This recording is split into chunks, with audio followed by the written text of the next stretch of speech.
देख रहे हैं सबरंग कलर्स ऑफ लाइफ। सर्वप्रथम इस जन्माष्टमी के शुभ अवसर पर सभी दर्शकों को हार्दिक बधाई। और आइए यहाँ झारखंड के चर्चित कलाकार, जानी मानी कलाकार मृणालिनी अखौरी जी हैं, उनसे मिलते हैं। और मृणालिनी अखौरी जी, आपको बहुत बहुत स्वागत है। Thank you so much. नमस्कार सभी लोगों को। जी। इस बार की जो जन्माष्टमी है जी हाँ। वो सबसे अलग है इस कोरोना की वैश्विक महामारी को लेकर के। तो इसमें आप क्या कहना चाहती हैं, किस तरह से हाँ, देखिए इस साल तो लगभग होली के बाद सारे पर्व हम लोगों के ऐसे ही बीत रहे, तो उसी तरह जन्माष्टमी भी फीकी ही है, निराशाजनक है।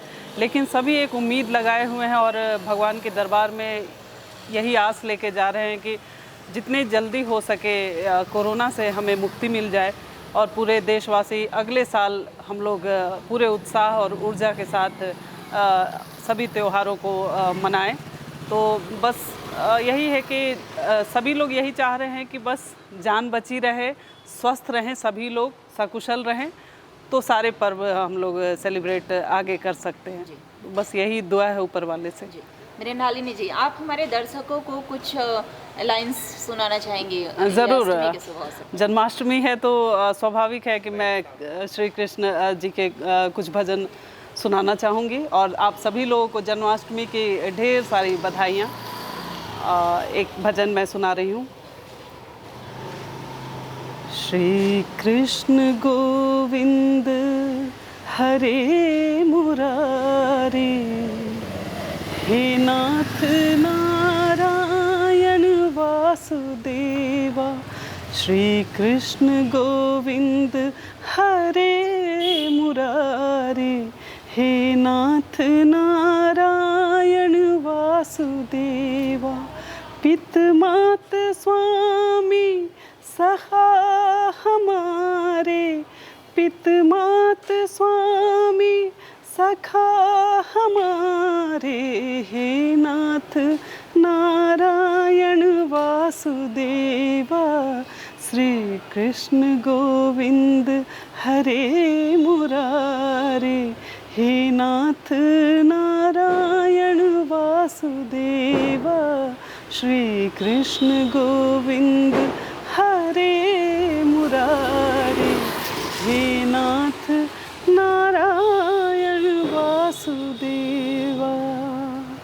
Thank you. बहुत खूब। जैसा कि मृणालिनी अखौरी जी ने अपना ये सुंदर सा भजन सुनाया। और मृणालिनी अखौरी जी, जैसा कि श्री कृष्ण को 8वां अवतार, श्री हरि विष्णु का 8वां अवतार माना जाता है। जी हाँ। तो इसमें आप क्या कुछ कहना, श्री कृष्ण के बारे में आप क्या कहना चाहेंगे? किस तरह से आप जो है कृष्ण जन्माष्टमी को इससे पहले मनाया करती थी? जी हाँ, बचपन से जन्माष्टमी को लेकर बहुत सारी यादें हैं हमारी, जो मैं आज शेयर करना चाहूँगी सभी लोगों से।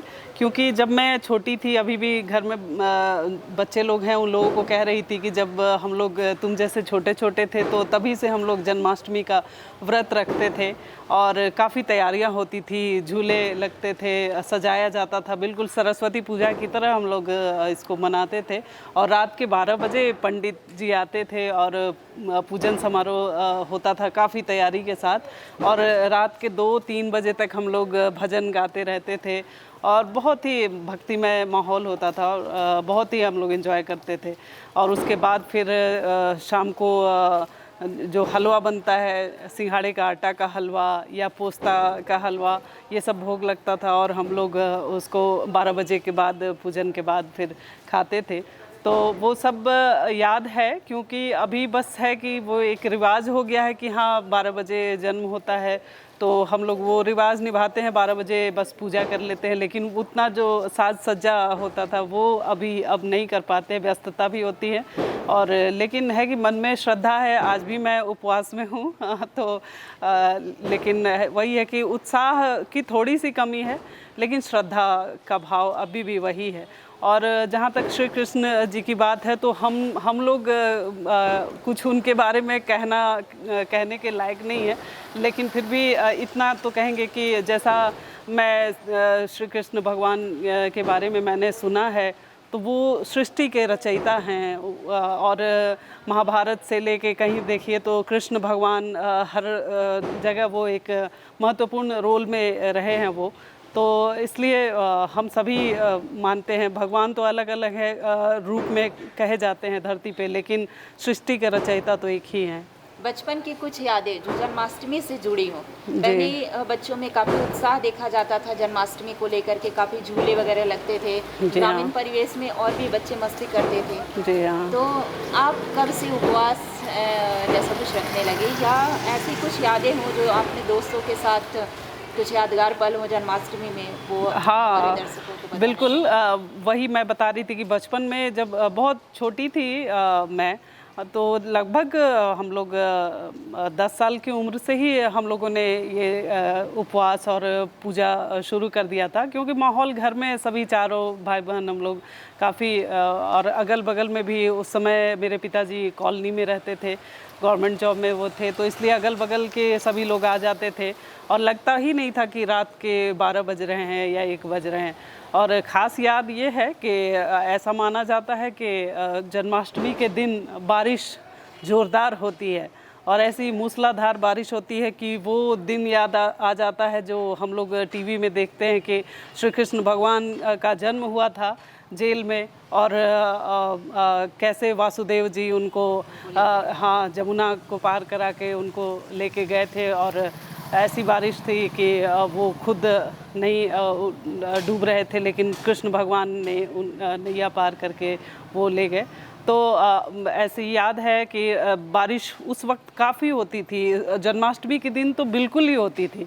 और हम लोगों ने देखा बारिश, हमारे घर के बाहर पूरा बारिश इतना भर गया था, पूजा के बाहर चप्पल वगैरह सब बह गया, और उसके बाद एक दो सांप कहीं से दिखाई पड़ गया। तो हम लोग याद है वो दिन के सब लोगों ने कहा कि नहीं वो भगवान है आए हैं दर्शन देने, तो ऐसा मान के फिर हम लोगों ने पूजा अपना समारोह ख़त्म किया।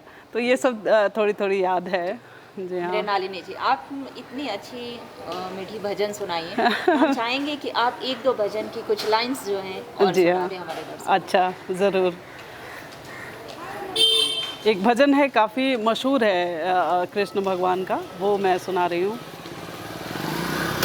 गोविंद बोलो हरि गोपाल बोलो। वही बात के भगवान के रूप अनेक हैं, अलग अलग हैं, लेकिन भगवान बस एक ही हैं। गोविंद बोलो हरि गोपाल बोलो, गोविंद बोलो हरि गोपाल बोलो, गोविंद बोलो हरि गोपाल बोलो, गोविंद बोलो हरि गोपाल बोलो, राधा रमण हरि गोपाल बोलो, राधा रमण हरि गोपाल बोलो, राधा की जय जय रुक्मिणी की जय जय, राधा की जय जय बोलो, राधा की जय जय रुक्मिणी की जय जय, कृष्ण बलदेव दोनों भाइयों की जय जय, कृष्ण बलदेव दोनों भाइयों की जय जय, गोविंद बोलो हरि गोपाल बोलो, गोविंद बोलो हरि गोपाल बोलो, गोविंद बोलो हरि गोपाल बोलो, राधा रमण हरि गोविंद बोलो, राधा रमण हरि गोविंद बोलो, गोविंद बोलो हरि गोपाल बोलो, गोविंद बोलो हरि गोपाल बोलो। Thank you. बहुत खूब मृणालिनी जी। ऐसे जन्माष्टमी जो आपके प्रोग्राम होते हैं, इस वर्ष के नहीं, इससे पिछले मैं बात कर रही हूँ, तो जन्माष्टमी में जो आपके प्रोग्राम होते थे राज्य स्तरीय बिल्कुल राष्ट्रीय स्तर पर, तो उस प्रोग्राम की कुछ बातें शेयर करना चाहेंगे? हाँ बिल्कुल। मिस तो कर रही हूँ वो सारी चीज़, क्योंकि मोराबादी मैदान में जो आयोजन होता है, मटकी फोड़ प्रतियोगिता, तो 2 दिनों का वो कार्यक्रम होता है जो अलग अलग दल के लोग करते हैं। तो उसमें भी एक दिन भजन संध्या रहता था कार्यक्रम, और जो मेन रोड में फिरायलाल चौक पे कराया जाता था आयोजन मटकी फोड़, उसमें भी मेरा कार्यक्रम होता रहता था। तो वो सभी चीज़ मिस कर रही हूँ, लेकिन वही है कि अभी क्या है कि इंटरनेट और मीडिया के थ्रू हम लोग लाइव ऑनलाइन काफ़ी इस तरह की एक्टिविटी में जुड़े हुए हैं, तो इसलिए ध्यान अभी इधर से दूसरी तरफ चला गया है। तो यही है कि घर बैठे अभी पूरे वर्ल्ड से हम लोग जुड़े हुए हैं ऑनलाइन गायकी के थ्रू। तो लगभग मेरे रोज़ाना ही लाइव होते हैं गीत गज़लों और भजनों के कार्यक्रम। तो आज भी शाम 6 बजे से है, तो ऐसे व्यस्त रखा है खुद को। जी हाँ, जी हाँ। एक और अंतिम लास्ट भजन सुनाना चाहेंगे? अच्छा, ज़रूर। बहुत ही प्यारा सा एक भजन है जो काफ़ी मशहूर है लोगों के बीच, तो वो सुना रही हूँ। श्याम तेरी बंसी पुकारे राधा लोग करे मीरा को यूं ही बदनाम, लोग करे मीरा को यूं ही बदनाम। सांवरे की बंसी को बजने से काम, सांवरे की बंसी को बजने से काम। राधा का भी श्याम वो तो मीरा का भी श्याम, राधा का भी श्याम वो तो मीरा का भी श्याम। श्याम तेरी बंसी पुकारे राधा नाम, श्याम तेरी बंसी पुकारे राधा नाम। लोग करे मीरा को यूं ही बदनाम, लोग करे मीरा को यूं ही बदनाम। मीरा बाई शामिल नहीं हो पाई थी, इसलिए मैंने उनको भी शामिल कर दिया इस भजन में। जी, बहुत ही सुंदर प्रस्तुति। शब्द नहीं है मेरे पास कि मृणालिनी अखौरी जी के लिए क्या कह सकूं इनके भजन की प्रस्तुति के लिए, और इस जन्माष्टमी को खास बनाने के लिए हमारे दर्शकों के साथ। मृणालिनी अखौरी जी, एक बात और जानना चाहूँगी कि आप ये जो है कितने घंटों तक रियाज़ करती हैं? अच्छा रियाज़ का तो जैसे बचपन से जो आदत सी पड़ी हुई है कि रोज़ शाम में बैठ के 2 घंटे का रियाज़ करना, तो वो आज तक शामिल है हमारे आदतों में। तो कोशिश यही होती है जब सब कुछ ठीक ठाक रहे और हम लोग शहर में रहें अपने जगह पे, तो 2 घंटे का रियाज़ रोज़ शाम में होता ही है। आपके काफ़ी सारे स्टूडेंट्स होंगे? बिल्कुल बिल्कुल 500 से ऊपर। हाँ, उन लोगों से किस तरह से जुड़े हुए हैं? हाँ, बहुत ज़्यादा, क्योंकि आजकल क्या है कि गुरु और शिष्य की परंपरा ही बहुत बदल गई है, मैंने जहाँ तक देखा है और सुना है। लेकिन अपने यहाँ मैंने कोशिश की है कि इसको कायम रखा जाए। बिल्कुल। तरन्नुम संगीत संस्थान मेरा इंस्टीट्यूशन है अंतु चौक मुराबादी में, जहाँ काफ़ी बच्चे, और लगभग 2002-03 से मैं चला रही हूँ अपना इंस्टीट्यूशन। तो इसलिए सिर्फ रांची के ही नहीं, बाहर से भी लोग आते हैं मेरे पास और सीख के जाते हैं। कई बच्चे सीख के निकल चुके हैं और बहुत अच्छा कर रहे हैं लोग।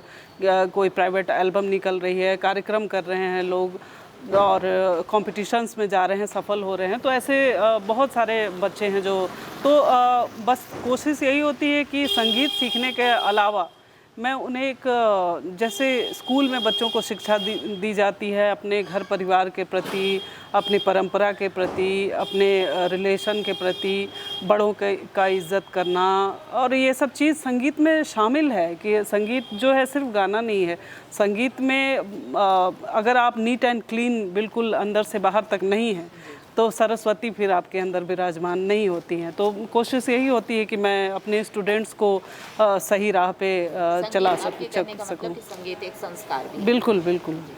आप राज्य स्तरीय पर बहुत सारा प्रोग्राम की होंगी? जी हाँ। राष्ट्रीय स्तर पर करिए, लेकिन ऐसे कुछ यादगार जो है प्रोग्राम के बारे में बताएं हमारे दर्शकों। यादगार तो बहुत सारे ऐसे पल हैं। जैसे मैं देवघर में इधर 4-5 सालों से मैं कार्यक्रम कर रही हूँ श्रावणी मेले में, तो वो काफ़ी मेरे लिए यादगार है, क्योंकि बचपन से मेरे पिताजी भी जाते थे बाबा धाम, पैदल जो जाते हैं लोग, तो लगता था कि वो कौन सी नगरी है जहाँ इतना श्रम करके लोग जाते हैं, इतना तपस्या करके जाते हैं। तो जब से मैं उधर वहाँ कार्यक्रम करने लगी, तो पहले तो जाके उस ज़मीन को प्रणाम किया, और उसके बाद वहाँ हफ्ते भर रह के हमारे कार्यक्रम होते हैं, गवर्नमेंट के कार्यक्रम। तो जब वहाँ अपना कार्यक्रम प्रस्तुत किया, तो पूरे कांवरिये लोग जो आए हुए, थके हारे, और उसके बावजूद वो लोग इतना भजन को एंजॉय कर रहे थे, इतना लग रहा था वहाँ कि आज हमारा जीवन धन्य हो गया, सफल हो गया। क्योंकि आप अगर उन लोगों को आप खुशी दे पा रहे हैं, थोड़ी देर का आनंद दे पा रहे हैं अपने गीत गज़लों भजनों से, तो ये हमारे जीवन की बहुत बड़ी सफलता होती है। इन्हीं के साथ संगीत से आपका लगाव जी बचपन से ही रहा है या फिर? बिल्कुल बिल्कुल वही तो बता रही थी कि मैं जब 4 साल की उम्र की थी, तो मेरे पिताजी बताते हैं, मुझे तो इतना याद नहीं, लेकिन बताते हैं वो कि जब तुम 4 साल की थी, तो मेरे नाना जी रेडियो के बहुत बड़े आर्टिस्ट थे, श्री विद्यानंद सहाय जी, जो अब नहीं हैं, और साथ ही मेरी मौसी, सभी लोग बहुत ही अच्छा गाते थे। तो हमारे यहाँ बैठकी लगती थी, हाँ बैठकी लगती थी हमेशा शनिवार को, इतवार को। तो बस सुन सुन के उन लोगों को, और मैंने राम तेरी गंगा मैली एक टाइटल सॉन्ग था, वो मैंने खेलते खेलते गुनगुना के पूरा गा दिया। तो मेरे पापा उसी दिन मुझे वॉच कर रहे थे, और तो उन्हें लगा कि जब रात में मौसी गा के गई है और ये सुबह पूरा का पूरा गाना याद करके वो गा दे रही है, तो इसका मतलब इसको सपोर्ट चाहिए। तो फिर उन्होंने हारमोनियम ला के दिया, तबला, मेरे भैया भी तबला प्ले करते थे। हम लोग 4 भाई बहन थे, चारों लोग, तो घर में एक संगीतमय माहौल बना रहता था। तो उस समय से ही संगीत की जो तपस्या, जो जर्नी स्टार्ट हुई है, तो अभी तक निरंतर जारी है जी। कोरोना के इस वैश्विक महामारी में कलाकार वर्ग काफ़ी प्रभावित हुए हैं। बिल्कुल। इस विषय में आप क्या कहना चाहेंगे? ये वर्तमान जो सरकार है उनसे आप क्या कहना चाहेंगे? नहीं, ये गुजारिश तो लगभग हम लोग 4 महीने से कर रहे हैं, लेकिन शायद अभी तक कोई आवाज़ पहुंची नहीं है गवर्नमेंट तक। लेकिन आज फिर से आपके चैनल के थ्रू मैं रिक्वेस्ट करूंगी कि कलाकार बहुत ही नेग्लेक्टेड महसूस कर रहे हैं, क्योंकि ऐसे में बाकी सभी लोग, सभी वर्ग के लोग, वो चाहे कूली हो, मज़दूर हो, या जो भी बिजनेस वाले हों, सभी की रोजी रोटी फिर से स्टार्ट हो गई, सभी अपना काम फिर से कर सकते हैं। लेकिन कलाकार पिछले 4-5 महीने से जो बैठे हैं, और अभी भी कब तक काम नहीं मिलेगा इसकी भी कोई गारंटी नहीं है। तो क्योंकि किसी भी समारोह की का ऑर्डर नहीं दिया गया है, तो ऐसे में कलाकार का जीवन, कलाकार का भविष्य बिल्कुल अधर में लटका हुआ दिख रहा है। क्योंकि कलाकार जो है वो अपनी कलाकारी में पूरा जीवन दे देता है, पूरा जीवन दे देता है, तब वो आपको संतुष्ट कर पाता है, तब अपनी परफॉर्मेंस से वो माहौल को बना सकता है। तो वो जब कलाकारी के अलावा वो कुछ भी नहीं कर सकता है। आप कूली मज़दूर को या कुछ भी काम बोल दें किसी को, वो कर सकता है, लेकिन कलाकार अपनी कलाकारी के अलावा वो कूली मज़दूरी का काम नहीं कर सकता है। तो मेरी गुजारिश होगी कि कलाकारों के लिए कुछ सोचा जाए, और कलाकार यहाँ सरवाइव कर पाएँ जी। धन्यवाद। जैसा कि मृणालिनी जी ने कहा कि सरकार को इसमें सकारात्मक कुछ कदम उठाने चाहिए, क्योंकि जो कलाकार वर्ग हैं वो दूसरों के चेहरे पर खुशियाँ लाते हैं, और आज जो है उनकी खुशियाँ उदासी में बदल गई है। इस कोरोना ने हर एक वर्ग को प्रभावित किया है, लेकिन एक कलाकार वर्ग भी जो है वो बेहद ही प्रभावित है।